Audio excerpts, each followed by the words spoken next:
ഏറ്റവും ഉദാത്തരായിട്ടുള്ള ആൾക്കാരാണ് ഈ ഓഡിയൻ എന്ന് പറയുന്നത്. അവരൊരു സിനിമയും പഠിക്കാൻ പോയിട്ടില്ല, പക്ഷേ ഇതെല്ലാം കണ്ട് തഴക്കവും പഴക്കവും വന്ന് നമ്മളെയൊക്കെ അറിയുന്നതിനേക്കാൾ കൂടുതൽ കാര്യങ്ങൾ അറിയുന്നവരവർ. അവരൊരു മാസമായിട്ടിരുന്ന് കണ്ടൊരു സംഗതിക്ക് വിലയിടുക. വടക്കൻ വീരഗാഥ എന്ന് പറഞ്ഞ സിനിമ എടുത്തു നോക്കൂ, അത് ഇനി കണ്ടു നോക്കൂ. എന്ത് രസമായിട്ടാണ് ചെയ്തു വെച്ചിരിക്കുന്നത്. അതായത് നമ്മൾ കാണുമ്പോൾ വളരെ സിമ്പിളാണ്. ഈ മനുഷ്യൻ നടന്നു പോയിട്ട് ഈ പൊസിഷൻ നിൽക്കാൻ പറഞ്ഞാൽ നമുക്ക് നിൽക്കാം.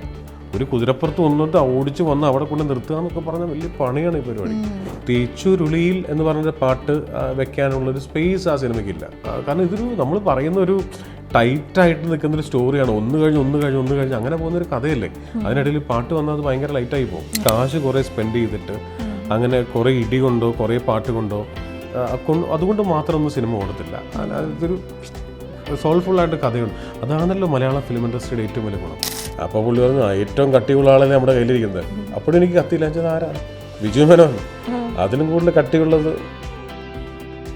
എനിക്കൊന്ന് അതിൻ്റെ ആ ഒരു ലെവൽ കഴിഞ്ഞെന്ന് തോന്നുന്നു. ആസിഫ് ഞങ്ങളങ്ങനെ കെട്ടിപ്പിടിച്ച് താങ്ക്സ് പറയുക അല്ല പരസ്പരം അതിനേക്കാളേറെ ഉള്ളുകൊണ്ട് വല്ലാതെ അവൻ എൻ്റെയും ഞാൻ അവൻ്റെയും തിരിച്ചു വരവ് വല്ലാതെ ആഗ്രഹിക്കുന്നുണ്ടായിരുന്നു എന്ന് എനിക്ക് തോന്നുന്നു.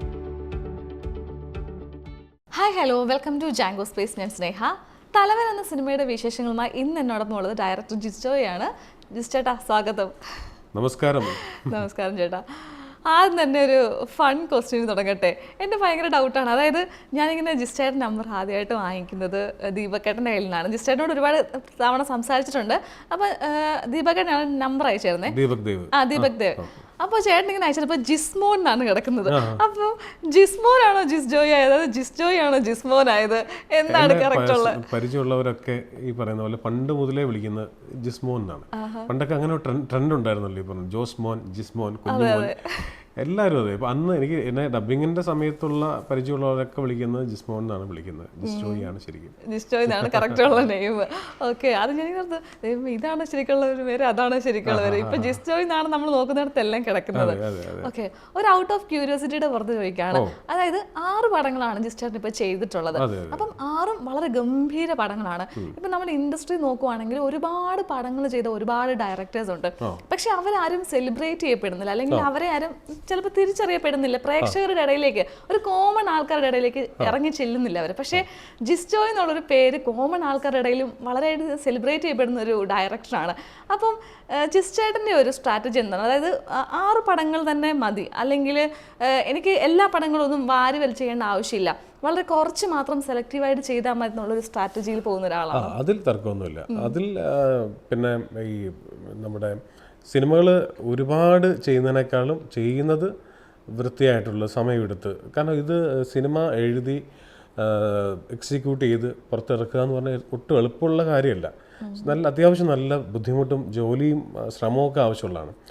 അപ്പോൾ ഒരു പ്രത്യേകിച്ച് ഇപ്പോഴത്തെ അവസ്ഥയിൽ യുണീക്കായിട്ടുള്ള സിനിമകൾ മാത്രമേ ഇനി അങ്ങോട്ട് വിജയിക്കുള്ളൂ, ആൾക്കാർ ഇഷ്ടപ്പെടുള്ളൂ. എന്തെങ്കിലും ഒരു പ്രത്യേകത ആ സിനിമയെക്കുറിച്ച് ആലോചിക്കുമ്പോൾ ഒരു പ്രത്യേകത ഉണ്ടാവണം. അല്ലാത്ത ഒരു കോമൺ പണ്ടത്തെ പോലെ ഇപ്പോൾ ഒരു പോലീസ് സ്റ്റോറി വിജയിച്ചു, അപ്പോൾ കുറേ പോലീസ് സ്റ്റോറി വരുന്നു, അങ്ങനെ ട്രെൻഡിൻ്റെ പുറകെ പോയിട്ടുള്ള പരിപാടികൾ ഇനി വിജയിക്കില്ല. അതിൻ്റെ ഏറ്റവും വലിയ എക്സാമ്പിളാണ് ഒരു മാസത്തിലിറങ്ങിയ പ്രേമലുവും ഭ്രമയുഗവും മഞ്ഞുമൽ ബോയ്സും. 3ഉം ഹിറ്റാണ്. മൂന്ന് ടേസ്റ്റിലുള്ള സിനിമകളാണ്, 3 തരം സിനിമകളാണ് അല്ലേ. ഇപ്പോൾ Manjummel Boys kind of biopic എടുത്താവുന്നതാണ്. പ്രേമലു പക്ക റോംകോമാണ്, ബ്രഹ്മയുഗം വേറൊരു ടൈപ്പ് ഓഫ് ഹൊററും അതാണ്. അപ്പോൾ 3ഉം ബമ്പർ ഹിറ്റുകളാണ്. അപ്പോൾ വെറൈറ്റി പടങ്ങൾ കൊടുത്താൽ കാണാനായിട്ട് ആൾക്കാരുണ്ടാവും എന്നാണ് ഞാൻ വിശ്വസിക്കുന്നുള്ളതല്ല, അതാണ് യാഥാർത്ഥ്യം. സോ നമ്മൾ അതുകൊണ്ട് ആ യുണീക്കായിട്ടുള്ളൊരു കഥയ്ക്ക് വേണ്ടി ശ്രമിക്കുക എന്നുള്ളതാണ്. എനിക്കൊന്ന് ബാക്കിയെല്ലാം ഒരു ഫാക്ടർ മാറ്റി നിർത്തുവാണെങ്കിൽ ഇപ്പം കൂടുതലും നമ്മൾ മലയാള സിനിമ കേന്ദ്രീകരിക്കുന്നത് ക്വാളിറ്റി ആയിരിക്കും, അല്ലെങ്കിൽ അതിൻ്റെ ഒരു കോർ സബ്ജക്റ്റുകൾ, അല്ലെങ്കിൽ ആ ഒരു കോണ്ടന്റ്, അതിനെ മാത്രം ഫോക്കസ് ചെയ്തായിരിക്കും മലയാള സിനിമ പോകുന്നത്. അല്ലാതെ ബഡ്ജറ്റ് ഓഫ് കോഴ്സ് ഒരു ഫാക്ടർ ആണെങ്കിൽ പോലും ഇത്ര കോടി മുടക്കി ചെയ്യാം എന്നുള്ളൊരു ബ്രഹ്മാണ്ഡ സിനിമകളിലേക്ക് ഒന്നും നോക്കാതെ കോണ്ടന്റ് ഓറിയന്റഡ് ആയിട്ട് പോകുന്നതിന്റെ ഒരു സക്സസ്ഫുള്ളിയാണ് നമ്മളിപ്പോൾ പൊക്കോണ്ടിരിക്കുന്നത്. ഒരു സംശയമില്ല, അത് തന്നെയാണ്. മറ്റേത് അല്ലാണ്ട് കാശ് കുറേ സ്പെൻഡ് ചെയ്തിട്ട് അങ്ങനെ കുറേ ഇടി കൊണ്ടോ കുറേ പാട്ട് കൊണ്ടോ അതുകൊണ്ട് മാത്രമൊന്നും സിനിമ ഓടത്തില്ല. അതൊരു സോൾഫുള്ളായിട്ട് കഥയുണ്ട്. അതാണല്ലോ മലയാള ഫിലിം ഇൻഡസ്ട്രിയുടെ ഏറ്റവും വലിയ ഗുണം. നമ്മൾ മറ്റ് ഇൻഡസ്ട്രികളിൽ നിന്ന് വിഭിന്നമായി നമ്മൾ നിന്നിരിക്കുന്ന ഒരു കാര്യം എന്ന് പറയുന്നത് അത് തന്നെയാണ്. നമ്മളെപ്പോഴും നമ്മളുടെ എത്ര പുറകോട്ട് വേണം പോയിക്കോ, 80s പടങ്ങൾ നോക്കിക്കോ, 90s നോക്കിക്കോ, അപ്പോഴൊക്കെ മറ്റെല്ലാ ഇൻഡസ്ട്രിയും നമ്മളെ ഈ മലയാള ഫിലിം ഇൻഡസ്ട്രിയെ വളരെ കൗതുകത്തോടെയും അഭിമാനത്തോടെയും നോക്കിക്കൊണ്ടിരുന്നിട്ടുള്ള ആണ്. ഇപ്പോൾ ഒരു എന്താ പറയുക, ഇപ്പോൾ വടക്കൻ വീരഗാഥ ഒരു എക്സാമ്പിൾ പെട്ടെന്ന് മനസ്സിൽ വന്ന പറയാണ്. വടക്കൻ വീരഗാഥ എന്ന് പറഞ്ഞ സിനിമ എടുത്തു നോക്കൂ, അത് ഇനി കണ്ടു നോക്കും, എന്ത് രസമായിട്ടാണ് ചെയ്തു വെച്ചിരിക്കുന്നത്. അതായത് നമ്മൾ കാണുമ്പോൾ വളരെ സിമ്പിളാണ്. ഈ മനുഷ്യൻ നടന്നു പോയിട്ട് ഈ പൊസിഷൻ നിൽക്കാൻ പറഞ്ഞാൽ നമുക്ക് നിൽക്കാം. ഒരു കുതിരപ്പുറത്ത് വന്നിട്ട് ഓടിച്ച് വന്ന് അവിടെ കൊണ്ട് നിർത്തുക എന്നൊക്കെ പറഞ്ഞാൽ വലിയ പണിയാണ് ഈ പരിപാടി. അപ്പം ഞാൻ പറഞ്ഞ എക്സാമ്പിൾ പറഞ്ഞാട്ടോ, അല്ലെങ്കിൽ ഇപ്പോൾ വള്ളത്തെ പോകുമ്പോൾ അമരം എന്ന് പറഞ്ഞ സിനിമ നോക്കും, അതല്ല ലാൽ സാറിൻ്റെ പടം. ഇപ്പം മമ്മൂക്കയുടെ പടങ്ങളെ കുറിച്ച് മാത്രം പറഞ്ഞാൽ പടയോട്ടം പോലത്തെ പടങ്ങളും അങ്ങനെ എന്താ പറയുക, അത്രയും വെറൈറ്റി ആയിട്ടുള്ള കഥകൾ. ഇപ്പോൾ ഫോർ എക്സാമ്പിൾ ഇപ്പോൾ ദശരഥം പോലത്തെ വളരെ ഫ്യൂച്ചറിസ്റ്റിക് ആയിട്ടുള്ള പ്രമേയം പറഞ്ഞ സിനിമ എന്ന് പറഞ്ഞതാണ് ആലോചിക്കണം, എന്ന് പറഞ്ഞ. അല്ലെങ്കിൽ സീസൺ എന്ന് പറഞ്ഞ സിനിമ, സീസൺ. അപ്പോൾ അങ്ങനത്തെ പടങ്ങളൊക്കെ സീസൺ അതാണ്. അതുകൊണ്ട് ഞാൻ അത്തരം ആ പേരുകളൊക്കെ എടുത്തു പറഞ്ഞതുകൊണ്ടാണ്. സീസൺ സിനിമാ പ്രേമികൾ എല്ലാവരും കണ്ടിട്ടുണ്ട്, സാധാരണക്കാരിലേക്ക് അന്നത് റീച്ച് ഔട്ട് ചെയ്യാൻ എന്തുകൊണ്ടോ പറ്റിയിട്ടില്ല. പക്ഷെ മനോഹരമായ സിനിമയാണ്, ഭയങ്കര രസമുള്ള സിനിമയാണ്. അങ്ങനെ നോക്കിയാൽ കുറേ സിനിമകളുണ്ട്. ഇപ്പം KG ജോർജ് സാറിനെ നമ്മൾ ഒരു സൈഡിൽ വല്ലാതെ വാഴ്ത്തുമ്പോഴും അദ്ദേഹത്തിൻ്റെ നമ്മൾ പൊതുജനങ്ങൾ അധികം ആരും കണ്ടിട്ടില്ലാത്ത പടങ്ങളുമുണ്ട്. ഇപ്പോൾ ഈ കണ്ണി കൂടി എന്നൊക്കെ പറഞ്ഞ പടം, നമ്മൾ ഈ യവനികയെക്കുറിച്ചും ഇരകളെക്കുറിച്ചും ലേഖയുടെ പറഞ്ഞ ഫ്ലാഷ് ബാക്കിനെ കുറിച്ചൊക്കെ പറയുമ്പോഴും നമ്മൾ ഈ കണ്ണി കൂടി ഒന്നും പറഞ്ഞു കേട്ടിട്ടില്ല, മറ്റൊരാളിനെ കുറിച്ച് പറഞ്ഞു കേട്ടിട്ടില്ല. അങ്ങനത്തെ പടങ്ങളും അദ്ദേഹം ചെയ്തിട്ടുണ്ട്. അതെ അതെ. ചേട്ടൻ്റെ ഒരു അഭിപ്രായം എന്താണ്? അതായത് നമ്മുടെ ഒരു ഓഡിയൻസ് ആണോ മാറുന്നത്, അല്ലെങ്കിൽ നമ്മുടെ സിനിമയാണോ മാറുന്നത്? ഞാൻ ചോദിക്കാൻ കാരണം, ഒരുപാട് പടങ്ങൾ ഇറങ്ങിയിട്ട് പ്രേക്ഷകർ അക്സെപ്റ്റ് ചെയ്ത് പോയിട്ടുണ്ട്. ഇപ്പോൾ വളരെ അതിന് ഒരു എക്സാമ്പിൾ പറയുകയാണെങ്കിൽ ആടെന്നൊരു പടം, അത് തിയേറ്ററിൽ ഇറങ്ങിയപ്പോഴത്തേക്കിന് ആരും അത്ര ശ്രദ്ധിച്ചിട്ടില്ല, അത്ര ഒരു വന്നിട്ടുണ്ട്, അക്സെപ്റ്റൻസ് ഉണ്ടായിട്ടുണ്ട്, പക്ഷേ ഫസ്റ്റ് പാർട്ടിനെ പറ്റി, പക്ഷെ അത് അത്രത്തോളം അക്സെപ്റ്റ് ചെയ്തിട്ടില്ല, അത്ര ഹിറ്റ് ആയിട്ടില്ല. അതേസമയം അത് OTT വന്ന് ചാനൽസിലേക്കൊക്കെ വന്നപ്പോഴത്തേന് പ്രേക്ഷകർ വളരെയധികം അക്സെപ്റ്റ് ചെയ്ത് അത് വൻ ഹിറ്റായി. അതിന് സെക്കൻഡ് പാർട്ടാണ് അതിലും ഹിറ്റായിട്ട് മാറിയത്. പക്ഷെ അത് ആ ജോണറിന്റെ പ്രശ്നമായിരുന്നില്ല, എനിക്ക് തോന്നുന്നു ആൾക്കാരുടെ ഒരു ആ സമയത്തെ ഒരു പ്രശ്നമായിരുന്നില്ല. അത് രണ്ടാമത് കണ്ട് നോർമൽ ആൾക്കാരിലേക്ക് എത്തിയപ്പോൾ അത് ഹിറ്റായി. അപ്പോൾ ഇങ്ങനെയുള്ള ചില ജോണേഴ്സിലൊരു മാറ്റം വന്നിട്ടുണ്ട്. അപ്പോൾ അതിനെ എങ്ങനെയാണ് ചേട്ടൻ നോക്കി കാണുന്നത്? ചില സിനിമകൾക്ക് അങ്ങനെ പറഞ്ഞ ഒറ്റപ്പെട്ട, ഇതൊക്കെ വളരെ ഒറ്റപ്പെട്ട കേസാണ്. എനിക്ക് ഭയങ്കര അത്ഭുതം തോന്നിയിട്ടുണ്ട്. ഞാൻ ആ വിജയ് ബാബുവിൻ്റെ അടുത്ത് പറഞ്ഞിട്ടുണ്ട്, വിജയേട്ടാ ഫസ്റ്റ് പാർട്ട് തിയേറ്ററിൽ വേണ്ടത്ര ശ്രദ്ധിക്കപ്പെടാത്ത ഒരു ഫസ്റ്റ് പാർട്ടിന് വേണ്ടിയിട്ട് ഒരു സെക്കൻഡ് പാർട്ട് ഉണ്ടാവുന്നു, അത് ഭയങ്കര ഗഡ്സ് അല്ലേ. ഫസ്റ്റ് പാർട്ട് അത്രയും കൊണ്ട് വന്നിട്ടില്ല, പക്ഷെ സെക്കൻഡ് പാർട്ട് ഉണ്ടാക്കുന്നു എന്ന് പറയുന്നത്. അതിപ്പോൾ തേർഡ് വരാൻ പോകണു എന്നൊക്കെ പറയുമ്പോൾ, അപ്പോൾ അത് എന്താ പറയുക, ചില ഒറ്റപ്പെട്ട സംഭവങ്ങളാണെന്ന് എനിക്ക് തോന്നുന്നത്. അത് എന്തുകൊണ്ടാണ് നമുക്ക് ഉത്തരവില്ല. ഇപ്പോൾ എന്താ പറയുക, പണ്ടത്തെ മിഥുനമൊക്കെ എനിക്ക് ഭയങ്കര ഇഷ്ടപ്പെട്ട സിനിമയാണ്. മിഥുനം, ലൈഫ് ഈസ് ബ്യൂട്ടിഫുൾ എനിക്ക് ഭയങ്കര ഇഷ്ടപ്പെട്ട സിനിമയാണ്. വന്ദനം നമുക്ക് എല്ലാവർക്കും വളരെ ഇഷ്ടപ്പെട്ട സിനിമയാണ്. പക്ഷെ ഈ സിനിമകളൊക്കെ അന്ന് തിയേറ്ററിൽ നമ്മൾ ഈ പറയുന്ന വലുപ്പത്തിലേക്ക് വന്നിട്ടില്ല. പത്മരാജൻ സാറിന്റെ സിനിമകൾ പോലും കുറേ പടങ്ങളാണ്. പത്മരാജൻ സാറിന്റെ ഒത്തിരി പടങ്ങൾ അങ്ങനെ തിയേറ്ററിൽ ഒരു ഭയങ്കരമായ ഹിറ്റുകൾ പിന്നീട് കണ്ട്. പക്ഷെ അതാണ് ഇന്നാൾ ആരോ പറഞ്ഞു കേട്ടത്, അതായത് നമുക്ക് ഈ ഒരു കലാസൃഷ്ടി നമ്മൾ ഉണ്ടാക്കുമ്പോഴേ അതിൻ്റെ നിർമ്മാതാവിനും ആണ് കൂടുതലായിട്ട് അതിൻ്റെ ഒരു പൈസ സ്പെൻഡ് ചെയ്തു, സോ ഉടനെ റിട്ടേൺ വേണം. അതൊരു റിയൽ ആയിട്ടുള്ള ഒരു കലാകാരനെ സംബന്ധിച്ചിടത്തോളം അത് കാലങ്ങളെ അതിജീവിച്ചിട്ട് ആൾക്കാർ കാണാൻ. ദിലീഷ് പറഞ്ഞ കറക്റ്റ് അത് വളരെ ശരിയാണ് സാധനം. നമ്മളിപ്പോൾ KG ജോർജ് സാറൊക്കെ പോയെങ്കിലും ഇപ്പോഴും സ്വപ്നാടനം എന്ന് പറഞ്ഞ സിനിമ ഞാനിരുന്ന് കാണാറുണ്ട്. അവരന്ന് ഉണ്ടാക്കി വെച്ച സിനിമകൾ നമ്മളിപ്പോഴും കാണാറുണ്ട്. അപ്പോൾ എന്ന് പറഞ്ഞാൽ ഇതിങ്ങനെ സിനിമ ഒരു ഡോക്യുമെന്റ് ചെയ്യപ്പെടേണ്ട സംഗതിയാണ്, അല്ലെങ്കിൽ ഡോക്യുമെന്റ് ചെയ്യപ്പെടുന്ന സംഗതിയാണ്. അതിനെപ്പോഴും ഒരു ഷെൽഫ് ലൈഫ് ഉണ്ടെന്ന് വിശ്വസിക്കുന്ന ഒരാളാണ്. ആ ഷെൽഫ് ലൈഫിന് വേണ്ട രീതിയിലുള്ള കണ്ടന്റ്സ് നമ്മൾ ക്രിയേറ്റ് ചെയ്യണം എന്ന് പിന്നെ നമ്മുടെ മുമ്പിലുണ്ടായിരുന്ന ആൾക്കാരെല്ലാം അത്രയേറെ ലെജൻഡ്സ് ആയിരുന്നു. അവർ ചെയ്ത് അത്രയും ലെജൻഡറി ഫിലിംസ് ചെയ്ത് വെച്ചിട്ടുണ്ട്. നമുക്ക് എല്ലാം ഉണ്ടല്ലോ ഇപ്പോൾ യൂട്യൂബിൽ. ഒരു പാട്ടിനെ കുറിച്ച് തപ്പണമെങ്കിലോ എന്തിനെ കുറിച്ച് വേണമെങ്കിലും നമുക്ക് ഈസി ആയിട്ട് തപ്പിയെടുക്കാം, റെഫറൻസ് നോക്കാം, ഷോർട്ട് തപ്പാം, ഒക്കെ ചെയ്യാൻ പറ്റും. ചേട്ടൻ്റെ ഇൻ്റർവ്യൂവിൽ തന്നെ ഞാൻ നേരത്തെ ചേട്ടനോട് ചോദിച്ചിട്ടുണ്ട്, ചേട്ടൻ ഡയറക്ടറാണ്, ഓൾറെഡി ആക്ടറാണ്, ലിറിസിസ്റ്റാണ്, അതേപോലെ എല്ലാ ഇപ്പോൾ എന്താ പറയുക പാട്ട് എഴുതാറുണ്ട്, അപ്പോൾ അങ്ങനത്തെ എല്ലാ കാര്യങ്ങളും ഉണ്ട്. അപ്പോൾ ഇതിൽ ഏതാണ് ഏറ്റവും സാറ്റിസ്ഫൈഡ് ആയിട്ടുള്ളൊരു ഫീൽഡ് എന്ന് ചോദിച്ചപ്പം ചേട്ടൻ പറഞ്ഞൊരു ഡയറക്ഷൻ തന്നെയാണ്, അല്ലെങ്കിൽ എനിക്ക് ഏറ്റവും ഇഷ്ടമുള്ളത്. പക്ഷെ ഞാനൊരു ഫണ്ണായിട്ട് ചോദിക്കട്ടെ, അതിൽ ഏറ്റവും കൂടുതൽ ഒരു ചിലരെല്ലാവരും പല രീതിയിലായിരിക്കും ഇതിനെ നോക്കി കാണുന്നത്. അപ്പോൾ അതിൽ ഏറ്റവും കൂടുതൽ റെമ്യൂണറേഷൻ വരുന്നൊരു വിഭാഗം ഏതായിരിക്കും?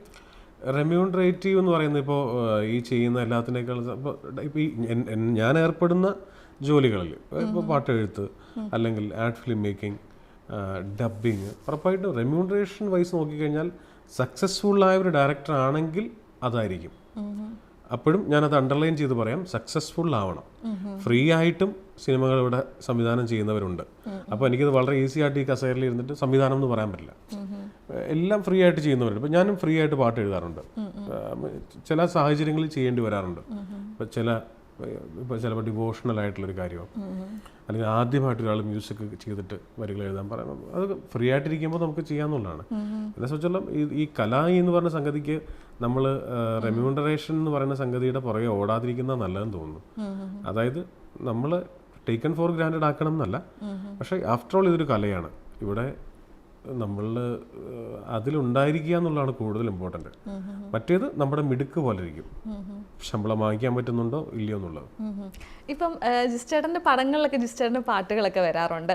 പുറത്തുനിന്ന് ഇങ്ങനെ, അതായത് ഈ പാട്ടുകൾ വളരെ എല്ലാവർക്കും ഭയങ്കര ഇഷ്ടമുള്ള പാട്ടുകൾ. അപ്പോൾ പുറത്തുനിന്നൊക്കെ ആളുകളൊക്കെ ഇങ്ങനെ വന്ന് ചോദിക്കാറുണ്ട്, ഞങ്ങളുടെ പടത്തിന് വേണ്ടി ഒരു പാട്ട് എഴുതി തരുമോ എന്നൊക്കെ ചോദിക്കാറൊക്കെ ഉണ്ട്. അല്ല, പുറത്ത് ഞാൻ പാട്ട് എഴുതുന്നുണ്ടല്ലോ, ഓൾറെഡി എഴുതുന്നുണ്ട്. പിന്നെ ഇപ്പോൾ റിലീസാകാൻ പോകുന്ന, ഐ മീൻ ഇപ്പോൾ ഷൂട്ട് നടക്കുന്ന ധ്യാനിൻ്റെ പടത്തിൽ ഒരു പാട്ട് എഴുതിയിട്ടുണ്ട്. അങ്ങനെ പൃഥ്വിരാജിൻ്റെ ബ്രദേഴ്സ് ഡേയിൽ പാട്ട് എഴുതി, ഷാജോൺ ഡയറക്ട് ചെയ്ത് അതിനകത്ത് എഴുതിയിട്ടുണ്ട്. ഒത്തിരി പടങ്ങളിൽ വേറെ എഴുതിയിട്ടുണ്ട്, എന്റെ മാത്രമല്ല എഴുതിയിട്ടുണ്ട്. ഒത്തിരി പേര് എഴുതിയിട്ടുണ്ട്. മെജോ ജോസഫിന് വേണ്ടി എഴുതാറുണ്ട്, ശങ്കർ ശർമ്മയ്ക്ക് വേണ്ടി എഴുതാറുണ്ട്, ഒപ്പത്തിന്റെ മ്യൂസിക് ഡയറക്ടേഴ്സ് ഫോർ മ്യൂസിക്കിന് വേണ്ടി എഴുതാറുണ്ട്, പിന്നെ ദീപാങ്കുരന് വേണ്ടി എഴുതാറുണ്ട്. അങ്ങനെ ഇതൊക്കെ വേണ്ടി എഴുതുന്നതാണ്. ബ്രദേഴ്സ് ഡേയിലൊക്കെ നമുക്ക് ഇഷ്ടമുള്ള കുറെ പാട്ടുകളുണ്ട്. അപ്പൊ നമ്മളെ പാട്ടുകൾ ഇഷ്ടപ്പെടുന്നുണ്ട്. അപ്പം ചിലപ്പോൾ നമ്മൾ ഇതിന്റെ ആരാണ് അത് പോവാത്തത് കൊണ്ടായിരിക്കും. പ്രത്യേകിച്ച് ജിസ്റ്റോയുടെ ചേട്ടന്റെ പടങ്ങളാകുമ്പോഴത്തേക്കും നമ്മൾ ശ്രദ്ധിക്കും, ഈ പാട്ട് എഴുതിയേക്കുന്നത് ജിസ്റ്റേട്ടനാണോ എന്ന് ഒന്നുകൂടെ ഒന്ന് എടുത്ത് നോക്കും. മറ്റു പടങ്ങൾ നമ്മൾ അത്രയ്ക്ക് അത് ശ്രദ്ധിക്കാത്തത് കൊണ്ടാവാം. ഒരു ഭാവിയിൽ അറിയപ്പെടുമ്പോഴത്തേക്കിന് ചേട്ടൻ എങ്ങനെ അറിയപ്പെടാനാണ് ആഗ്രഹം? ഒരു കൊമേഴ്ഷ്യൽ ഹിറ്റ് ഡയറക്ടർ എന്നാണോ അല്ലെങ്കിൽ ഒരു ക്ലാസിക് ഫിലിം ഡയറക്ടറാണോ? എങ്ങനെ അറിയപ്പെടാനാണ്? എനിക്കിഷ്ടം ജനങ്ങളെ അതാത് സമയത്ത് സ്വാധീനിച്ചിട്ടുള്ള നിർമ്മാതാക്കൾക്ക് വലിയ നഷ്ടങ്ങളൊന്നും ഉണ്ടാക്കിയിട്ടില്ലാത്ത, ടിക്കറ്റ് എടുക്കുന്ന പ്രേക്ഷകന് ഒരു ആവറേജിൽ മുകളിലുള്ള അനുഭവം കൊടുത്തിട്ടുള്ള, ഞാൻ നേരത്തെ പറഞ്ഞ ഷെൽഫ് ലൈഫുള്ള 30 വർഷം കഴിഞ്ഞും എടുത്തു നോക്കുമ്പോൾ ബാക്കോട്ട് അന്നത്തെ ജനറേഷൻ, അന്ന് വളരെ ഇന്നായി നിൽക്കുന്ന ചെറുപ്പക്കാരും ഇവരന്ന് ഇങ്ങനത്തെ സിനിമ ചെയ്തിട്ടുണ്ട് എന്ന് പറയുന്ന ഇതാണ് ലക്ഷ്യം. നമ്മൾ അതിലേക്ക് എത്തിയിട്ടില്ല. നമ്മൾ അതാണ് ഒരു നമ്മുടെ ഡ്രീം. എന്താണെന്ന് ചോദിച്ചാൽ അതാണ് ഡ്രീം. ഇപ്പോൾ ചേട്ടാ, ഞാൻ വളരെ ഓപ്പൺ ആയിട്ടൊരു കാര്യം ചോദിക്കാം. അതായത് നമ്മൾ തലവൻ എന്നുള്ളൊരു മൂവി വന്നപ്പോഴത്തേക്കിന് നമ്മളിങ്ങനെ ഡിസ്കസ് ചെയ്തൊരു കാര്യമാണ്. ഇപ്പം എൻ്റെ ഒരു സർക്കിളിലായിക്കോട്ടെ, നമ്മുടെ ഓഫീസിലായിക്കോട്ടെ, എല്ലായിടത്തും ഡിസ്കഷൻ ചെയ്തൊരു കാര്യമാണ് തലവൻ്റെ ഡയറക്ടർ ജിസ്റ്റോയ്. ആൾ ത്രില്ലർ പടങ്ങൾ എടുക്കുന്നുണ്ടോ? ആളെയും കൊണ്ട് ഇത് കൂട്ടിയാൽ കൂടുമോ? കാരണം ഇത്രയും ഫീൽ ഗുഡ് പടങ്ങൾ മാത്രം എടുത്തു വന്നിട്ട് ഇതുപോലെ ത്രില്ലറൊക്കെ ചെയ്തെടുക്കാൻ പറ്റുമോ, വർക്കൗട്ട് ചെയ്തെടുക്കാൻ പറ്റുമോ എന്നൊക്കെ എല്ലാവർക്കും ഡൗട്ട്ഫുള്ളായിട്ട് ഡിസ്കഷൻ വന്നൊരു മാറ്ററാണ്. ചിലപ്പം ചേട്ടൻ തന്നെ ഒളിഞ്ഞും തെളിഞ്ഞും ഒക്കെ അങ്ങനെ ഒരു കമൻറ്റോ കാര്യങ്ങളൊക്കെ കേട്ടിട്ടുണ്ടാവും. അപ്പം സത്യം പറഞ്ഞാൽ അതിനെ പ്രൂവ് ചെയ്തേക്കുമാണ് ഈ ഒരു തലവൻ ഇറങ്ങി ഇത്രയും ദിവസമായിട്ട് അതിങ്ങനെ സക്സസ്ഫുൾ ആയിട്ട് ഓടിക്കൊണ്ടിരിക്കുകയാണ്. അപ്പം ചേട്ടൻ അങ്ങനെ ഒരു എപ്പോഴെങ്കിലും ഇത് ചെയ്യുന്ന സമയത്തോ അല്ലെങ്കിൽ ഇതിൻ്റെ റിലീസിൻ്റെ സമയത്തൊക്കെ അങ്ങനെ ഒരു ടെൻഷനോ, അതൊരു റെസ്പോൺസിബിലിറ്റി തന്നെയാണ്, കാരണം പ്രൂവ് ചെയ്ത് കാണിക്കണം. അപ്പം അങ്ങനെ ഒരു ഇതുണ്ടായിരുന്നോ, ടെൻഷൻ ഉണ്ടായിരുന്നോ? എനിക്ക് അങ്ങനെ അതിനെക്കുറിച്ച് ടെൻഷൻ ഉണ്ടായെന്ന് വെച്ചാൽ നമ്മൾ ബോധേഡായിരുന്നു, വേറൊരു ജോണറിൽ നിന്ന് ഇതിലേക്ക് മാറുകയാണ്. സോ ഇത് നന്നാവണം, ഇത് നന്നായാൽ മാത്രമേ എനിക്ക് അതിലൊരു പിന്നെ സർവൈവ് ചെയ്യാൻ പറ്റത്തുള്ളൂ. അല്ലെങ്കിൽ അടുത്തൊരു പരിപാടിക്ക് ചിലപ്പോൾ ഓഡിയൻസ് ഒട്ടും പ്രതീക്ഷയിലുണ്ടായിപ്പോൾ. സോ ഈ ചുവടുമാറ്റം സക്സസ്ഫുൾ ആവണം എന്ന് ആഗ്രഹിച്ചിരുന്നു. അതിനുവേണ്ടി ഹാർഡ് വർക്ക് ചെയ്തിട്ടുണ്ട്, ശരിക്കും ഹാർഡ് വർക്ക് ചെയ്തിട്ടുണ്ട്. എനിക്ക് ശരിക്കും ഷൂട്ടിങ്ങിൻ്റെ ദിവസങ്ങളിൽ കൂടിപ്പോയാൽ 3 മണിക്കൂർ 4 മണിക്കൂർ കൂടുതൽ ഉറങ്ങാൻ പറ്റില്ല, പറ്റാറേയില്ല. ഇപ്പം 9:30 10 o'clock വരെ ഷൂട്ട് ചെയ്യും, തിരിച്ചു വരും, റൂമിൽ വരും, ഭക്ഷണം കഴിക്കും, കുളിക്കും, കഴിഞ്ഞിട്ട് പിറ്റേ ദിവസത്തെ സീനുകൾ എടുത്ത് അത് റീവർക്ക് ചെയ്ത് അത് ആർട്ടിസ്റ്റ് ബിജുവേട്ടനോ ആസിഫിനോ ഒക്കെ അയച്ചു കൊടുത്തതിന് ശേഷമാണ് ഞാൻ ഉറങ്ങാൻ പോകുന്നത്. പിന്നെ അറിയാലോ, രാവിലെ 6 സിനിമയ്ക്ക് ആകുമ്പോൾ രാവിലെ 5:30 എണീക്കണം, നമ്മൾ 7 മണിക്ക് ലൊക്കേഷനിലേക്ക് പോകണം. അപ്പോൾ അങ്ങനെ ഹാർഡ് വർക്ക് ചെയ്തിട്ടുണ്ട്. പിന്നെ ഒരു കലാകാരൻ എന്ന് മാത്രമല്ല, നമ്മളെല്ലാം മറുപടി പറയേണ്ടത് പ്രവൃത്തി കൊണ്ടാണ് എന്ന് വിശ്വസിക്കുന്ന ഒരാളാണ് ഞാൻ. ഇപ്പോൾ ഞാൻ ഈ പറയുന്നൊന്നും പുതിയ കാര്യങ്ങളല്ല, ഈ കേൾക്കുന്ന ആൾക്കാർക്ക് കൃത്യമായിട്ട് അറിയാവുന്ന കാര്യം തന്നെ ഞാൻ ഈ പറയുന്നത്. ആൾക്കാർ എന്ത് വേണേൽ പറഞ്ഞോട്ടെ. നമ്മൾ എന്താ പറയുക, പണ്ട് ബൈസിക്കിൾ ദിവസം എഴുതുമ്പോൾ എൻ്റെ മേശപ്പുറത്ത് എഴുതി വെച്ചിട്ടുള്ള ഒരു ഡയറിയിൽ എഴുതി വെക്കാറുള്ളൊരു സംഗതിയാണ്. എല്ലാ ദിവസവും രാവിലെ എഴുതുന്നതിന് മുമ്പ് നോക്കും, work hard in silence, let your success be your voice. നിശബ്ദതയിലിരുന്ന് ജോലി ചെയ്യും, നിങ്ങളുടെ വിജയമായിരിക്കണം നിങ്ങളുടെ ആദ്യത്തെ ശബ്ദം. അത് നിങ്ങളുടെ ശബ്ദമായിരിക്കരുത്, നിങ്ങളുടെ വിജയം. അത് എന്നെ വല്ലാതെ സ്വാധീനിച്ചിട്ടുള്ളൊരു കോട്ടാണ്. അതിപ്പോഴും അത് തന്നെയാണ്, എപ്പോഴും മനസ്സിലുള്ളൊരു കോട്ട് അതാണ്. നമുക്ക് വലിയ ഡയലോഗ്സ് അടിക്കാൻ പോവാതെ ലൈറ്റായിട്ട് വർക്ക് ചെയ്യുക. സിനിമ വിജയിക്കുമ്പോഴും പരാജയപ്പെടുമ്പോഴും ഒക്കെ ഡയലോഗ്സ് കുറയ്ക്കുക എന്നുള്ള പരിപാടിയാണ്. അതുകൊണ്ട് തന്നെ ഈ സിനിമയുടെ പ്രീ റിലീസിന് മുമ്പുള്ള ഇൻ്റർവ്യൂസൊക്കെ ഇപ്പോൾ സ്നേഹ ഉൾപ്പെടെയുള്ള ആൾക്കാരോടൊക്കെ ഒരു സ്ഥലത്തും ഞങ്ങൾ ഈ സിനിമയെക്കുറിച്ച് കയറ്റി പറഞ്ഞിട്ടില്ല. ഏത് ഇൻ്റർവ്യൂ ആണെന്ന് നോക്കിക്കോ, ഒരു സ്ഥലത്ത് ബിജുവേട്ടനോടും ആസിഫും ഞങ്ങൾ ആരും എല്ലാവരും സിനിമ സംസാരിക്കട്ടെ, സിനിമ നല്ലതാണെങ്കിൽ ആ സിനിമ സംസാരിക്കട്ടെ. എന്താണെന്നറിയോ, നമ്മൾ എത്ര ഡയലോഗ് അടിച്ചാലും ആ നൂൺ ഷോ മാറ്റിന് കഴിയില്ലേ, അപ്പോൾ ഏറ്റവും ഉദാത്തരായിട്ടുള്ള ആൾക്കാരാണ് ഈ ഓഡിയൻ എന്ന് പറയുന്നത്. അവരൊരു സിനിമയും പഠിക്കാൻ പോയിട്ടില്ല, പക്ഷേ ഇതെല്ലാം കണ്ട് തഴക്കവും പഴക്കവും വന്ന് നമ്മളെയൊക്കെ അറിയുന്നതിനേക്കാൾ കൂടുതൽ കാര്യങ്ങൾ അറിയുന്നവരവർ. അവരൊരു മാസമായിട്ടിരുന്ന് കണ്ടൊരു സംഗതിക്ക് വിലയിടുക. അത് ഈ പറയുന്ന പോലെ ഫാഷൻ ഷോയ്ക്ക് 3 ജഡ്ജിമാരിരുന്ന് മറ്റേ മാർക്കിടുന്ന പോലത്തെ പരിപാടിയല്ല. പലതരത്തിൽപ്പെട്ട, പലതരം ജോലിയിൽ നിന്ന് വരുന്ന, പലതരം ഫാമിലിയിൽ നിന്ന് വരുന്ന, പല സ്വഭാവക്കാരായിട്ടുള്ള ആൾക്കാർ ഒരുമിച്ച് ഇരുട്ടത്തിരുന്ന് വെളിച്ചത്തേക്ക് നോക്കി ഒരു സംഗതിക്ക് ഒരു മാർക്കിടുകയാണ്. ആ വെളിച്ചമാണോ ആ ഇരുട്ടാണോ ഈ സിനിമയ്ക്കുള്ളതെന്നുള്ള അനുസരിച്ചായിരിക്കും ആ സിനിമയിൽ മുന്നോട്ട് പോകാൻ പോകുന്നത്. സോ അതുകൊണ്ട് മറ്റേ പണ്ട് ആൾക്കാർ നാവടക്കൂ പണിയെടുക്കൂ എന്ന് പറയുന്ന പരിപാടി ഉണ്ടല്ലോ. ഓക്കെ, പക്ഷെ ഇങ്ങനെ ഓഡിയൻസ് ഇങ്ങനെ പ്രിജുഡ്യൂസ് ആയിട്ട് ഇങ്ങനെ ഓരോ കാര്യങ്ങളൊക്കെ പറയുമ്പോഴത്തേന് എപ്പോഴെങ്കിലും ഇങ്ങനെ വിഷമം തോന്നാറുണ്ടോ? കാരണം നമ്മുടെ ഒരു വർക്ക് കണ്ടിട്ടല്ല ഇവർ ജഡ്ജ് ചെയ്യുന്നത്, പ്രീ ജഡ്ജ്മെന്റ് ആണ് എല്ലാവർക്കും വരുന്നൊരു അവസ്ഥ. അത് വെച്ചാൽ ഇപ്പോൾ ഈ സോഷ്യൽ മീഡിയ എന്ന് പറയുന്നത് ഒരു ഇല്ലാത്ത ലോകമാണ്. സോഷ്യൽ മീഡിയ എന്ന് പറയുന്ന ലോകം ഇല്ല, അങ്ങനെ നമ്മൾക്ക് അങ്ങനെ ലോകമില്ലല്ലോ. ഇപ്പം നമ്മളിരുന്ന് ഇൻസ്റ്റാഗ്രാമിൽ നമ്മളൊരു വീഡിയോ കാണുന്ന ഒരാൾ ഭയങ്കര തകർത്ത് ഡാൻസ് കളിക്കുന്നു, പാട്ട് പാടുന്നു, അവൻ്റെ മാനസികാവസ്ഥ എന്ന് പറയുന്നത് അതീവ ഡിപ്രഷനിലൂടെ പോകുന്ന ഒരാളായിരിക്കും. നമ്മൾ ഈ റീഡ് ചെയ്യുന്ന ആയിരിക്കില്ല അയാളുടെ അവസ്ഥ എന്ന് പറയുന്നത്. അപ്പോൾ സോഷ്യൽ മീഡിയ എന്ന് പറയുന്നത് വളരെ ഫേക്ക് ആയിട്ടുള്ളൊരു ലോകമാണ്. ഞാനും ആ സോഷ്യൽ മീഡിയയിലുണ്ട്, നമ്മളെല്ലാവരും കൂടെ ചേർന്ന ഒരു ലോകമാണ്. പക്ഷേ യാഥാർത്ഥ്യത്തിൽ അങ്ങനെ ഒരു ലോകമില്ലല്ലോ. അപ്പോൾ അതിലേക്ക് കൂടുതൽ ഭ്രമിക്കാതിരിക്കുക എന്നുള്ളതാണ്. ഞാൻ ഇന്നലെ ഇവിടെ പറഞ്ഞ പോലെ ഈ social media is a busy street. അവിടെ ഡാൻസ് കളിക്കുന്നവരുണ്ട്, ഗിറ്റാർ വായിച്ച് പാടുന്നവരുണ്ടാവും, അവിടെ ചീത്ത വിളിക്കുന്നവരുണ്ടാവും, നൊസ്സുള്ളവരുണ്ടാവും, എന്തിനേയും കുറ്റം പറയുന്നവരുണ്ടാവും, സുവിശേഷം പ്രസംഗിക്കുന്നവരുണ്ടാവും, അപ്രീഷിയേറ്റ് ചെയ്യുന്നവരുണ്ടാവും.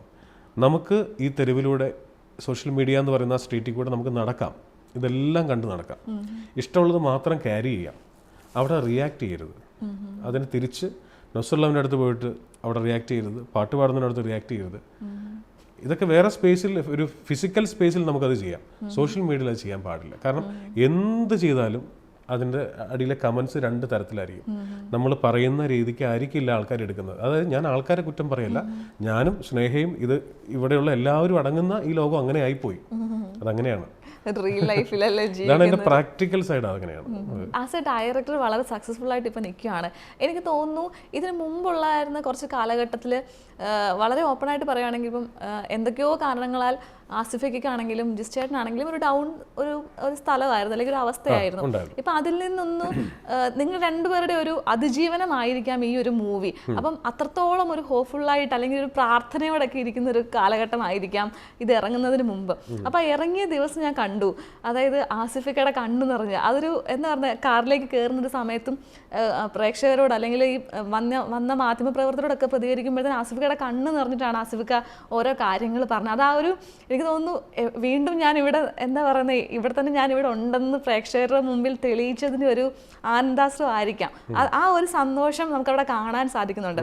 അപ്പോൾ എത്രത്തോളം ഒരു ഹാപ്പിനെസ് ഉണ്ട് ഈ ഒരു കംബാക്കിൽ അല്ലെങ്കിൽ ആ ഒരു സക്സസ്സിൽ? ഈ പറയുന്ന സക്സസ് പലരും പല രീതിക്ക് എടുക്കുന്നത്, ഫെയിലിയറും അതെ വളരെ ഓരോരുത്തർക്കും ഓരോ രീതിക്കാണ്.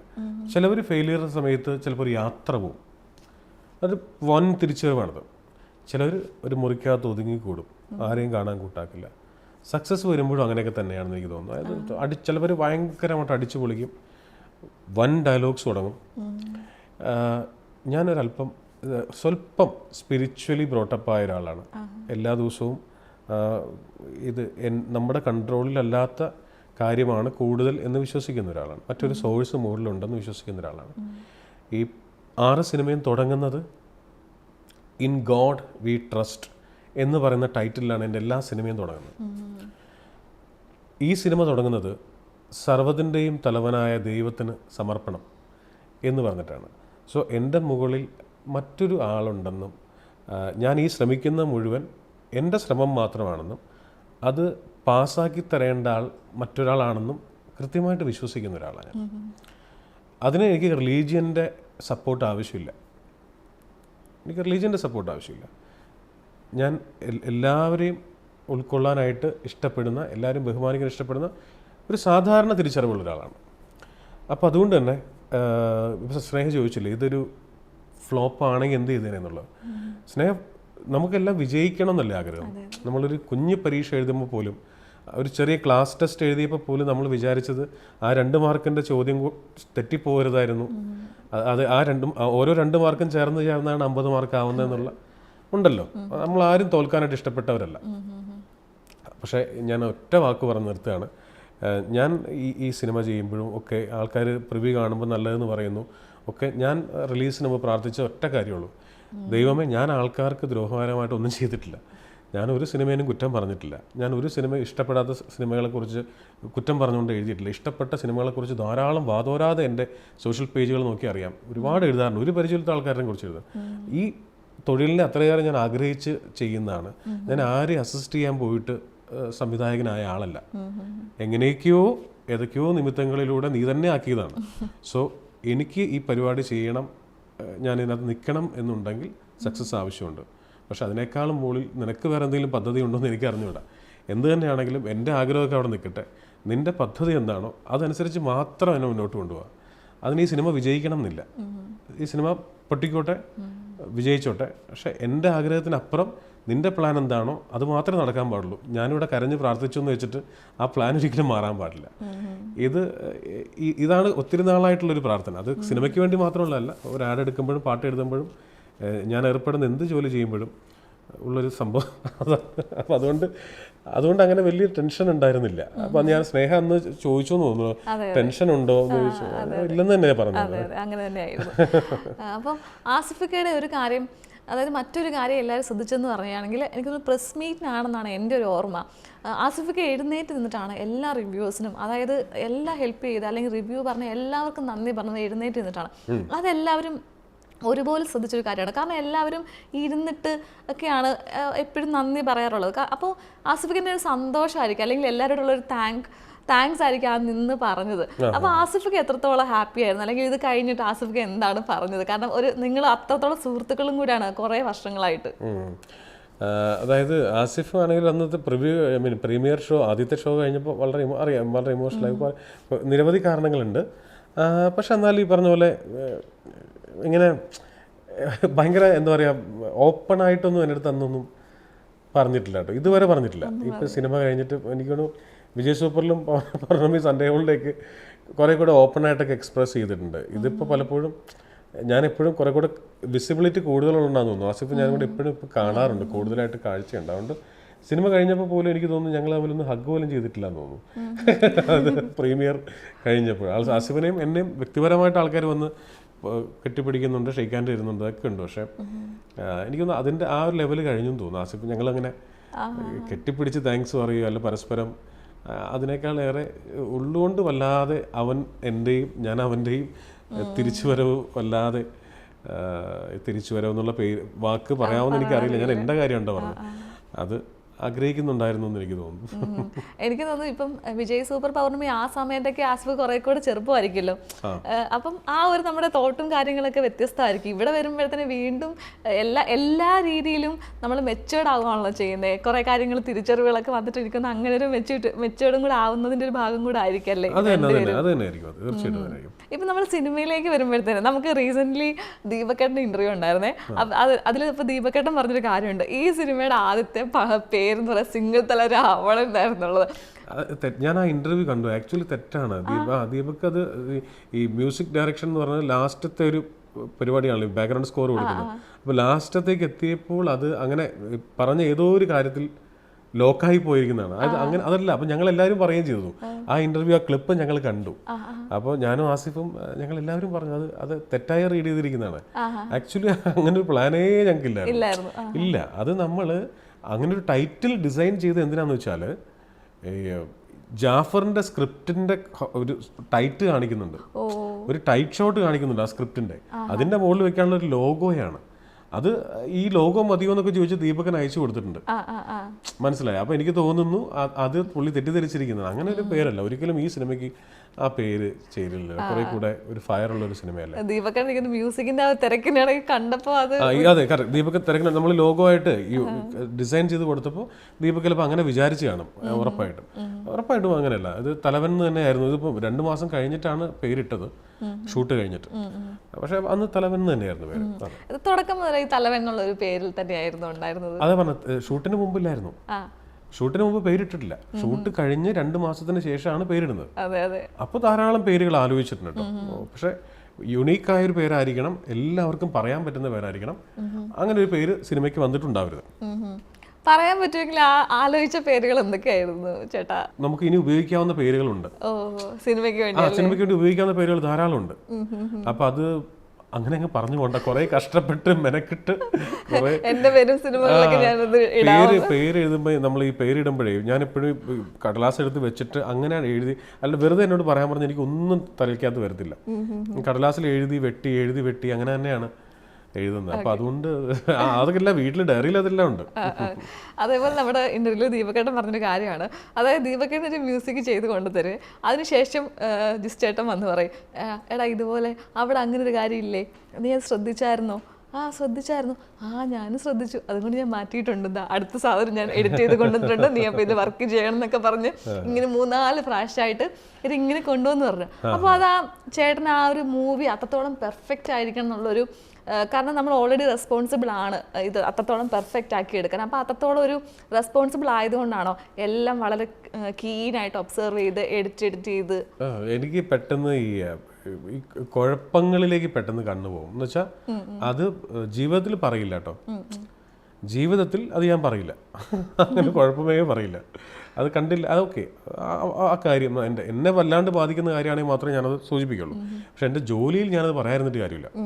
അപ്പോൾ എനിക്ക് എന്തെങ്കിലും ഒരു കുഴപ്പം, അതിപ്പോൾ ഒരു ട്യൂൺ ചെയ്തു വരുമ്പോൾ ഇതിപ്പോൾ 7 സ്വരങ്ങളല്ലേ ഉള്ളൂ ഈ പറഞ്ഞ പോലെ, ഇത് വേറെ ഏതെങ്കിലും ഒരു പാട്ട് പോലെ തോന്നിക്കഴിഞ്ഞാൽ നമുക്കപ്പോൾ തന്നെ അത് പുറത്തിറങ്ങിയ ആൾക്കാർ പറയുന്നതിനേക്കാൾ നല്ലത് നമ്മൾ തന്നെ പറയുന്നതല്ലേ. അപ്പം അങ്ങനെ ഉണ്ടാവാറുണ്ട്. പക്ഷേ എനിക്ക് തോന്നുന്നു ദീപക് അത് വെറുതെ അടിച്ചതാണ്. കാരണം വെച്ചാൽ എന്നേക്കാൾ അക്കാര്യത്തിൽ ദീപക് ഭയങ്കര ഷ്രൂഡാണ്, ഭയങ്കരമായിട്ട്.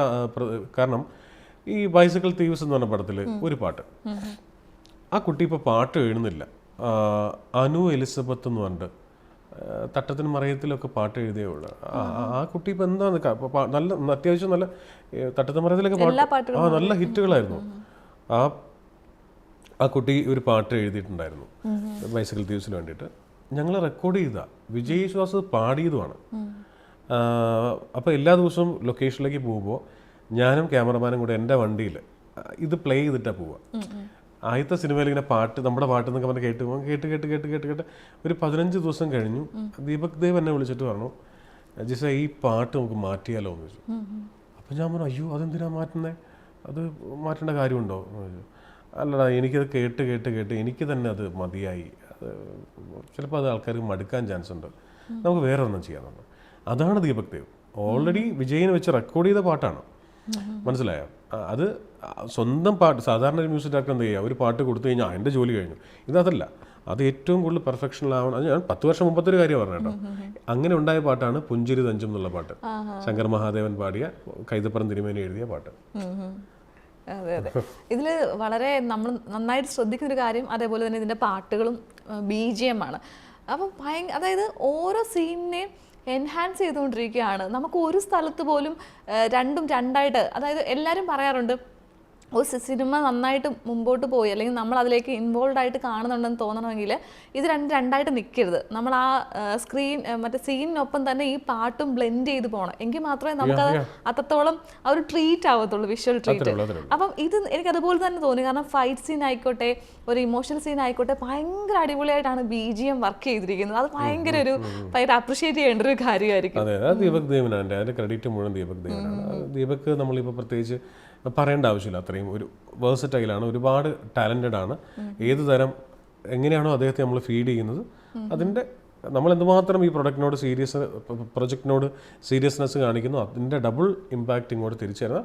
ഓഫ് കോഴ്സ് ദീപക് ഇത്തിരി സമയം കൂടുതൽ എടുക്കുന്നുണ്ട്, അതില്ലെന്ന് പറയാൻ പറ്റില്ല, എടുക്കുന്നുണ്ട്. സാധാരണ ഒരാൾ ചെയ്യുന്നതിനേക്കാൾ കൂടുതൽ സമയം എടുക്കുന്നു. എൻ്റെ റീസൺ അദ്ദേഹം ഒറ്റയ്ക്ക് ഇരുന്നാണ് ചെയ്യുന്നത്. മറ്റുള്ളവരെല്ലാവരും ഒരു 5-8 പേരിരുന്ന് ഡിവൈഡ് ചെയ്ത് വർക്ക് ചെയ്യുന്നതിനേക്കാൾ ദീപകിന് എപ്പോഴും എല്ലാത്തിലും ദീപകിൻ്റെ കൈയും ചെവിയും കണ്ണും ഉണ്ടാവണം എന്ന് ആഗ്രഹിക്കുന്ന ഒരാളാണ്. അതുകൊണ്ട് അതിനൊരു ഒരു 2 മാസം കൊണ്ട് തീരേണ്ട സാധനമാണെങ്കിൽ അതിന് ചിലപ്പോൾ 4 മാസമായി. ഞങ്ങൾക്ക് എനിക്ക് തോന്നുന്നു, എനിക്കും അതായത് കണ്ട ഞങ്ങൾക്ക് എല്ലാവർക്കും ഒരു നിരാശ തോന്നിയൊരു കാര്യമാണ് അതിൻ്റെ ഒരു പ്രൊമോഷൻ നമുക്ക് ആ സിനിമയിൽ കാണാൻ പറ്റിയില്ല. ഞങ്ങളെല്ലാം വെയിറ്റ് ചെയ്തിരുന്നൊരു സിനിമ തീരുമ്പോഴല്ലേ അല്ലേ, അതെ അതെ. അതെന്തുകൊണ്ട് ആ സിനിമയിൽ ആഡ് ചെയ്യാൻ? ഞങ്ങളത് ദീപക്കട്ടോട് പറഞ്ഞു, എനിക്കറിയാൻ പാടില്ല, അത് ജിസ്റ്റിനോട് തന്നെ ചോദിക്കണം. അല്ല, അത് ആക്ച്വലി നമ്മുടെ സിനിമയിൽ അതിനുള്ള സ്പേസ് ഇല്ല, അതാണ് സത്യം. അങ്ങനെ ഒരു തീച്ചുരുളിയിൽ എന്ന് പറഞ്ഞൊരു പാട്ട് വെക്കാനുള്ളൊരു സ്പേസ് ആ സിനിമയ്ക്കില്ല. ഉള്ള ഒരു പാട്ട് ഇന്ന് റിലീസായി, ബിജുവേട്ടൻ പാടിയ പാട്ട്. ആ പാട്ടിനുള്ള സ്പേസ് തന്നെ കഷ്ടിയാണ്. അതുകൊണ്ട് നമ്മൾ 2 മിനിറ്റിൽ താഴെയുള്ളൂ ആ പാട്ട് കേട്ടോ. 2:10 പറ്റുമോ, അത്രേ ഉള്ളൂ. കാരണം ഇതൊരു നമ്മൾ പറയുന്ന ഒരു ടൈറ്റായിട്ട് നിൽക്കുന്നൊരു സ്റ്റോറിയാണ്. ഒന്ന് കഴിഞ്ഞ് അങ്ങനെ പോകുന്നൊരു കഥയല്ലേ. അതിനിടയിൽ പാട്ട് വന്നാൽ അത് ഭയങ്കര ലൈറ്റായി പോകും. അപ്പോൾ അതുകൊണ്ട് അതിനെ എൻടൈറ്റിൽ സോങ് ആയിട്ട് വെച്ചിരിക്കുന്നത്. ആ 2 മിനിറ്റും നമ്മൾ അവസാനത്ത് ഉപയോഗിച്ചിട്ടുണ്ട്. സെക്കൻഡ് പാർട്ടിൽ ഉറപ്പായിട്ടും ആ ചെയ്യുമ്പോൾ അത് ചിലപ്പോൾ കുറെ കൂടെ സ്കോപ്പ് ഉണ്ടാകുമായിരിക്കും.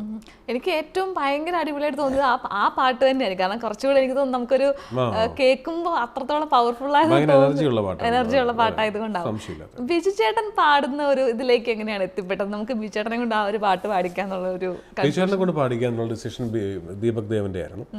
ഞാൻ ഈ പാട്ട് എഴുതി കഴിഞ്ഞ് നമ്മൾ ഡമ്മി ഒരാളെ വെച്ച് പാടിച്ചു നോക്കി ദീപക്. അപ്പോൾ കേട്ടപ്പോൾ ഞാൻ പറഞ്ഞത് ഇതൊരു കട്ടിയുള്ള ശബ്ദമുള്ള ഒരാൾ പാടിയത് നല്ലതായിരിക്കുന്നതാണ്. അപ്പോൾ അങ്ങനെ വെച്ച് കട്ടിയുള്ള ശബ്ദമാണ്, അത് ആരാന്ന് ചോദിച്ചു. ഞാനിപ്പോൾ ദാസേട്ടനൊക്കെ പണ്ട് പാടിയിരുന്ന പോലെ അങ്ങനത്തെ ഒരു വോയിസിനൊരു ഭയങ്കര കട്ടിയുണ്ടെങ്കിൽ നല്ലതായിരിക്കും. അപ്പോൾ പുള്ളി പറഞ്ഞു ഏറ്റവും കട്ടിയുള്ള ആളല്ലേ നമ്മുടെ കയ്യിലിരിക്കുന്നത്. അപ്പോഴും എനിക്ക് കത്തിയില്ല, വെച്ചാൽ ആരാ, ബിജു മേനോൻ. അതിലും കൂടുതൽ കട്ടിയുള്ളത് വോയിസ് എൻ്റെ അറിവിൽ ആർക്കും ഇല്ല എന്ന് പറഞ്ഞു. അങ്ങനെയാണ് ബിജുവേട്ടനെ സമീപിക്കുന്നത്. ബിജുവേട്ടൻ അറിയാലോ ഭയങ്കര മടിയാണ് പാട്ട് പാടാനൊക്കെ. അപ്പം നോക്കാം, നിങ്ങൾ കമ്മിറ്റ് ഒന്നും ചെയ്യണ്ട, വേറെ ആരെയും സ്റ്റുഡിയോക്കകത്ത് വിളിക്കരുത്, ഞാനും നീയും ദീപക്കും മാത്രം. നമ്മൾ ഒന്ന് പാടി നോക്കും, ഓക്കെ ആണെങ്കിൽ മാത്രം അന്ന് വൈകുന്നേരം ക്യാമറ ടീമിനെ വിളിച്ച് ഷൂട്ട് ചെയ്യാം. അങ്ങനെയാണ് ബിജുവേട്ടൻ പാടിയത്. ഈ പാടുന്ന സമയത്തും ഇങ്ങനെ എന്താ പറയുന്നത്, ബിജുവേട്ടൻ ഇങ്ങനെ എടാ ഇത് വേണ്ട, ഇത് ശരിയാവും അങ്ങനെയൊക്കെ ചോദിക്കാറൊക്കെ ഉണ്ടോ പാട്ട്? ആണ്, പുള്ളി ഓരോ സമയത്തും ചോദിക്കും. ഈ പറഞ്ഞ പോലെ വേണോ എന്നൊക്കെ മടി ഉണ്ട്. പാടുമ്പോൾ ഭയങ്കര ഒരു ഷൈനസ് ഉള്ള ആളാണ് ബിജുവേട്ടൻ. പക്ഷെ പാടിക്കഴിഞ്ഞ് മിക്സിങ് കഴിഞ്ഞ് ഞങ്ങളൊരു 4 ദിവസം കഴിഞ്ഞ് അദ്ദേഹത്തിന് അയച്ചു കൊടുത്തു. അദ്ദേഹം കുറേ സംയുക്ത ചേച്ചി കേൾപ്പിച്ചു, അങ്ങനെ കുറേ സുഹൃത്തുക്കളെ കേൾപ്പിച്ചു. എന്നിട്ട് എന്നെ വിളിച്ചു പറഞ്ഞു, എടാ നന്നായി പരിപാടി, പാട്ട് എല്ലാവർക്കും ഇഷ്ടമായിട്ടുണ്ട് എന്ന് പറഞ്ഞു. ഞാൻ വളരെ ബിജുചേട്ടനെ പറഞ്ഞ് ഞാൻ ഇങ്ങനെ കേട്ടിട്ടുള്ളൊരു കാര്യമാണ്. ബിജുചേട്ടൻ ഭയങ്കര മടിയനാണ്. കാരണം ഒരു സിനിമ കഴിഞ്ഞാൽ പിന്നെ അങ്ങനെ കുറച്ചുകൾ കഴിഞ്ഞ് ചെയ്യാം, ഞാൻ കുറച്ചുകൾ റെസ്റ്റ് എടുക്കട്ടെ അങ്ങനെയൊക്കെ. പിന്നെ ചിലപ്പോൾ ഈ സമയത്ത് നമ്മളൊരു സിനിമയിലേക്ക് എൻ്റർ ചെയ്യുന്നതിന് മുമ്പ് കുറച്ച് നാൾ മുമ്പായിരിക്കും ആ സിനിമയിലേക്ക് എൻ്റർ ചെയ്തത്. അതിന് മുമ്പ് നമ്മൾ ഒരു രീതിയിലുള്ള ഒരു ഒരു ഫോൺ വിളിയായിട്ടൊന്നുമില്ല. എൻ്റർ ചെയ്ത് കഴിഞ്ഞാൽ പിന്നെ പക്ക അതിൽ ഭയങ്കര ഡെഡിക്കേറ്റഡ് ആയിരിക്കും. അതേപോലെ ആ സിനിമ കഴിഞ്ഞിട്ട് പ്രൊമോഷൻ കഴിയുന്ന വരെയും, അത് കഴിഞ്ഞാലും ഒരു വിളിയില്ല പറച്ചിലില്ല. അങ്ങനെ തന്നെയാണോ ശരിക്കും?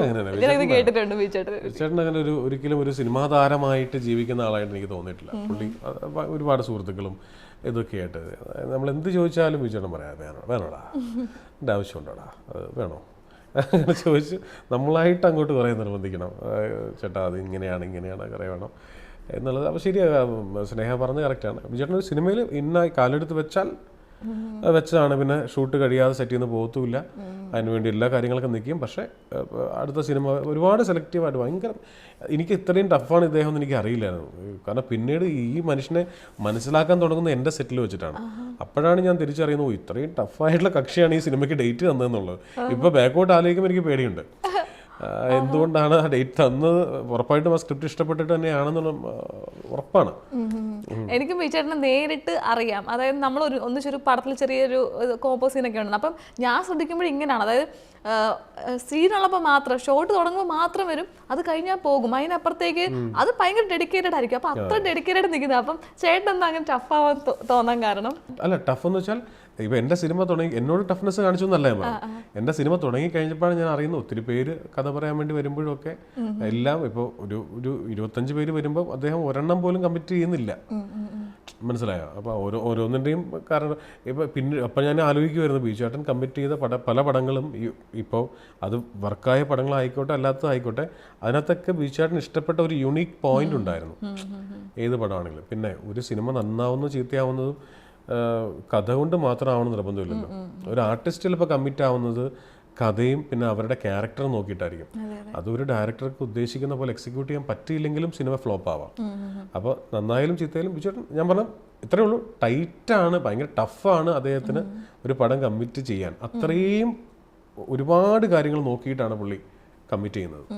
ഈ നമ്മുടെ തലവനിലേക്ക് വരുമ്പോൾ നിങ്ങൾ ഒരുമിച്ച് അഭിനയിച്ച പടം ഏതാ? തുണ്ടെന്ന് പറഞ്ഞൊരു പടം. അപ്പൊ അതില് ഇങ്ങനെ അതാണ് അന്നും ഇന്റർവ്യൂവിൽ ചോദിക്കാൻ കാരണം ബീച്ചേട്ടൻ ഒരു പടം ചെയ്യുവാണെങ്കിൽ ഒരു യൂണീക്ക് പോയിന്റ് അല്ലെങ്കിൽ ബീച്ചേട്ടനെ അട്രാക്ട് ചെയ്യുന്നൊരു ഫാക്ടർ കാണും. അതാണ് അന്നും ചോദിച്ചത്, എന്തായിരുന്നു നമ്മുടെ ഈ ഒരു തലവൻ എന്ന മൂവിയിലേക്ക് ബീച്ചേട്ടനെ അട്രാക്ട് ചെയ്തൊരു കാര്യം എന്ന് ചോദിച്ചിരുന്നത്. അപ്പൊ അന്ന് ചേട്ടൻ പറഞ്ഞിരുന്നു, ചേട്ടൻ എല്ലാ കാര്യങ്ങളും ഡൗട്ട് അധികം സഹിതം ചോദിച്ചിട്ടാണ് എൻട്രി ചെയ്തത്. ഇപ്പൊ നമ്മൾ ഈ മൂവിയിലേക്ക് വരുമ്പോഴത്തേക്കും ഇതിന് മെയിനായിട്ടും വീണ്ടും പറയേണ്ട കാര്യം കാസ്റ്റിംഗ് ആണ്.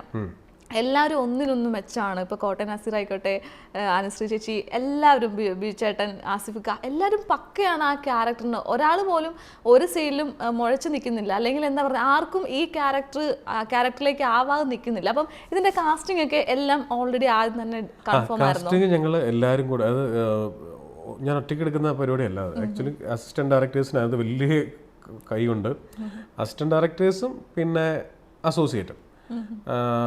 ഒരു ചിലപ്പോൾ എൻ്റെ വേറെ സിനിമയിലുള്ള മറ്റ് സുഹൃത്തുക്കളുണ്ട്, ഈ കഥ അറിയാവുന്നവർ. അവരോട് പറയുമ്പോൾ ഇപ്പോൾ അവരൊക്കെ ഇങ്ങനെ, ഇപ്പോൾ ഇതിലെ ഒരു വളരെ പ്രധാനപ്പെട്ട ഒരാളെ എനിക്ക് ആ ചേട്ടാ ഞാൻ ഓർത്തില്ല, പുള്ളി വലിയ ആളാണ് പക്ഷേ ഞാൻ ഓർത്തില്ല. അപ്പോൾ പറഞ്ഞു ഇദ്ദേഹം ഈ ക്യാരക്ടർ ചെയ്ത് നന്നാവും എന്ന് പറഞ്ഞത് ഡയറക്ടർ രഞ്ജിത്തേട്ടൻ്റെ മകനാണ്, അഗ്നിയാണ് പറഞ്ഞത്. അപ്പോൾ ഞാൻ പറഞ്ഞു അഗ്നി ഈ സിനിമയിൽ വർക്ക് ചെയ്തിട്ടില്ല, പക്ഷേ നിർണായകമായ ഒരു സജഷൻ തന്ന ആൾ പുള്ളിയാണ്. പക്ഷെ അതാണ് പറഞ്ഞത്. അപ്പോൾ നമ്മൾ എല്ലായിടത്തുനിന്നും ഇത് കേൾക്കാറുണ്ട്. കാസ്റ്റിങ്ങിൽ ഞാൻ മാത്രമല്ല, ഓഫ് കോഴ്സ് നമ്മൾ മൊത്തം സിനിമ കൺസീവ് ചെയ്ത ഒരാളെന്ന രീതിയിൽ അവരുടെ മുഖം വെച്ച് നമ്മൾ മൊത്തം ഒന്ന് ആലോചിച്ച് നോക്കും വർക്കൗട്ട് ആവോ ഇല്ലയോ എന്നുള്ളത്.